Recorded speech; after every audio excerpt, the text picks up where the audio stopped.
Bagyong Opong kasalukuyang tumatawid sa Visayas.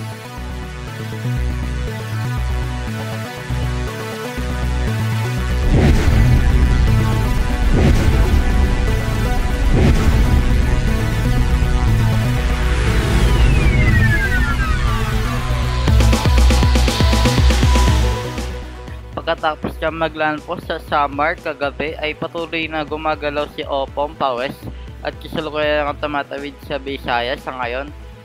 Ngayon ay nasa 12.3 degrees north at 122.8 degrees east.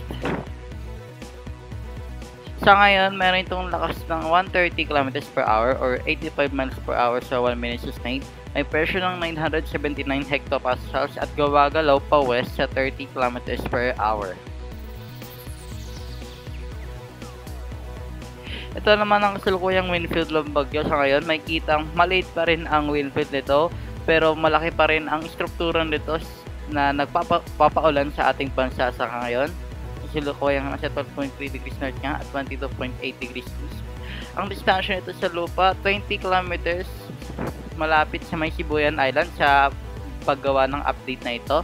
60 kilometers mula sa Romblon, 250 mula sa Calapan sa may Mindoro, 248 mula sa Batangas City at 322 kilometers naman mula sa Manila. Kasalukuyan nasa ibaba ang lahat ng warnings at ang signal number 3 ang kasalukuyan nakataas na warning sa ngayon, pati na rin ang signal number 2 malapit sa may Metro Manila at signal number 1 naman sa itaas nito at storm surge warnings na rin. Ito naman estimate ng mga ahensya sa ngayon, ang 130 km per hour ay base sa mga observations ng mga estasyon.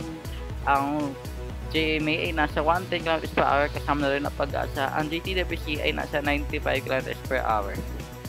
Ito naman ang storm surge warnings ng Pag-asa sa ngayon. May kita na inaasahan ng 2 to 3 meters sa storm surge ang nakakulay orange. Habang ang kulay yellow naman ay hindi bababa sa 1 metrong storm surge ang inaasahan. Ito naman ang forecast ng JTWC sa susunod na 5 araw. May kitang pagkalabas nito sa Pilipinas ay inaasahang lalakas ulit ito bilang isang typhoon bago ito maglandfall sa may Vietnam. Ito naman ang sea surface temperature, so init ng karagatan. Dahil nga nasa kalupaan ngayon si Opong ay hindi pa ito nakakatulong sa akin, pero paglabas nito ay may kita niya ang 28 to 29 degrees Celsius na init ng karagatan.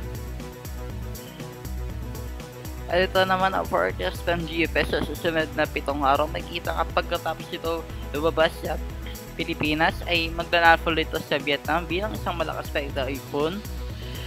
At hihina nga ito pagkatapos nito maglandfall sa may Vietnam. At ito naman ang rainfall forecast ng GFS. Inaasahan niya na sa ngayon ang pinakamalakas na ulan ay babagsak ngayon sa may Visayas region, kasama na rin ang Bicol at ang Southern Luzon. At pagkatapos ito ay inaasahan gaganda na ang panahon sa susunod na linggo. Ito naman ang model comparisons.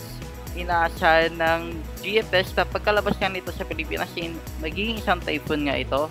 Ang shear mananatiling mataas sa ngayon dahil nasa kalupaan pa ito at bababa ito pagkalabas ito sa may Pilipinas. Ang track naman nito ay inaasahang didiretso na ito malapit sa may Vietnam. Ang sea surface temperature ay mananatiling mataas sa buong track nito pagkalabas sa Pilipinas. Ito naman ang satellite imagery ni Opong sa ngayon mula sa aming website force13.com/satellite. May kita na parang isang mata na lumalabas sa infrared imagery at kasama na rito ang malalamig na cloud tops na negative 90 degrees Celsius na patuloy na nagpapaulan sa ating bansa sa ngayon. Inaasahan na ngayong araw nga babagsak ang pinakamabigat na ulan na galing kay Opong, particular na rin sa may Metro Manila at sa may Mindoro. Kaya manatiling updated sa inyong Pag-asa Regional Services Division at mag-ingat po tayong lahat. Check out our new look cyclone tracker on the Force 13 website for the latest up-to-date information. You can also find us, of course, on our YouTube channel, search Force 13, and also on Facebook and Twitter, Force 13 at Force 13 on Twitter for the latest updates. You can also help the project become even better by becoming an Ultimate Fan on YouTube. To see the full list of Ultimate Fan benefits and to join, visit youtube.com/Force13/join. With a special thanks to our top supporters this month. You can also check out our growing merch store so you can show Force 13's colours wherever you go.